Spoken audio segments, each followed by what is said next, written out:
leave, but I don't have anywhere else. So Michael, I have a question for you. But first I'll give you a little bit of background.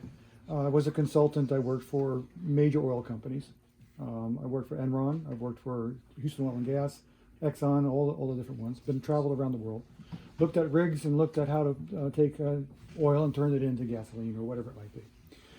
And then I decided that I was going to look and research other ways of doing this, magnetic energy, whatever the new technology that was out. And in traveling throughout Europe and traveling through China and different places, I've discovered that we have a solution to your problem.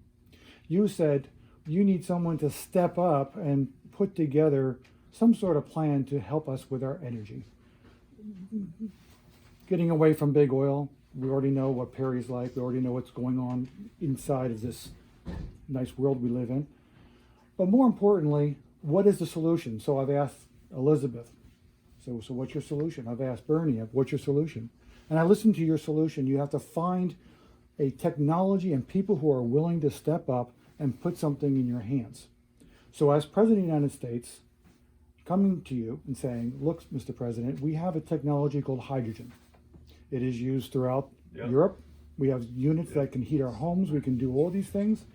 So I just spent 8 hours standing up and talking to people in Concord on the energy side of things, how to store it, not a soul understands hydrogen. Yeah.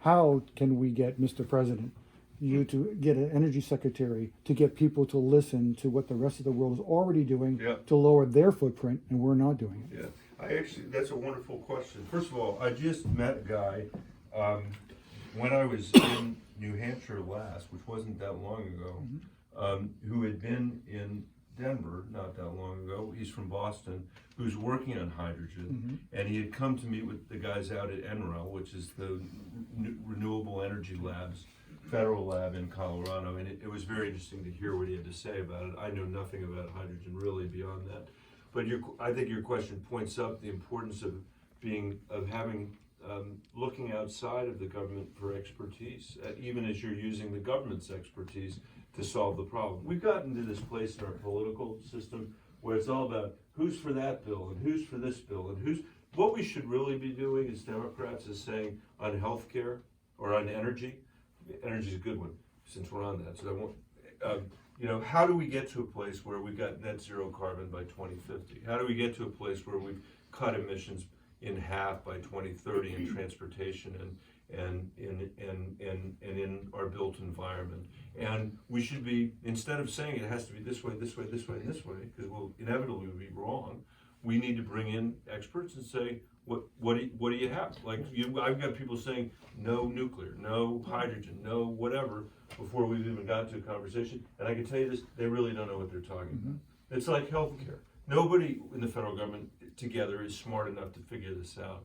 But as Democrats, if we all agreed that what we're for is universal healthcare at a lower price and at minimum preserving the quality we have, but really trying to improve it, we could come up with a solution. And it doesn't have to be because this one's written this bill and that one's written that bill. I have my preferred approach on that, but I'm open to Well, on new Monday, ideas. our president decided that we're not going to have any more research into the subject, into any of the subjects. Yeah. So it's up to the states, and we're up to, going out there and looking for it. That's an example of, a failure to invest that could make a huge difference. I mean, the work that was done on the internet, which is now, and on GPS and on all these other things, that has now created billions and billions of dollars of wealth, started out with direct research from the federal government. So I'm a visionary, so I'm talking to the next president of the United I'll States. take that. And I'm saying to him, You can sign up right over there. I'm not already. Thank And you. I'm saying, Mr. President, we need to have an energy secretary who will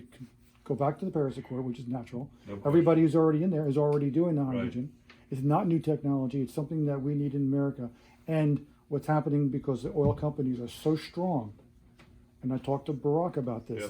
that there is a block. They're going to stop you. They're going to stop everybody from doing this type of technology. So But that's why you can't. We know it's coming, which means that you gotta anticipate it in advance and figure out how to put together a coalition that can overcome it, or we'll just get beaten again.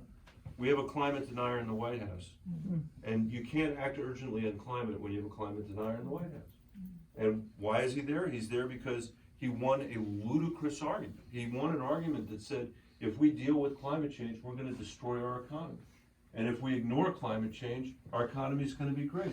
That is preposterous, preposterous. That's not an argument I will ever lose to Donald Trump, because, you know, I'm from Colorado, I'm from the middle of the country.